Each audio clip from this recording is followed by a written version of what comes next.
ત્યારે પણ 3/3 શ્રેણિક આપેલો હોય અને એનો સહઅવયવ મેળવવાનો હોય. ખાસ કાળજી રાખજો મિત્રો, સહઅવયવની વાત કરું છું, બરાબર છે. તો સહઅવયવ મેળવવો હોય તો કઈ રીતે શોધીશું જુઓ. તો જ્યારે સહઅવયવ શોધવાનો આવે ને ત્યારે આ વસ્તુ યાદ રાખવાની કે પ્લસ માઇનસ અને પ્લસ માઇનસ પ્લસ, બરાબર છે, આવે છે, બરાબર છે.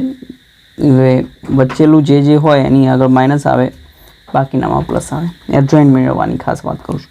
હવે આપણને 5નો કીધેલો છે તો એની અંદર પ્લસ જ આવશે એટલે એની અંદર ચિહ્ન તો પ્લસનું પ્લસ જ રહેવાનું છે.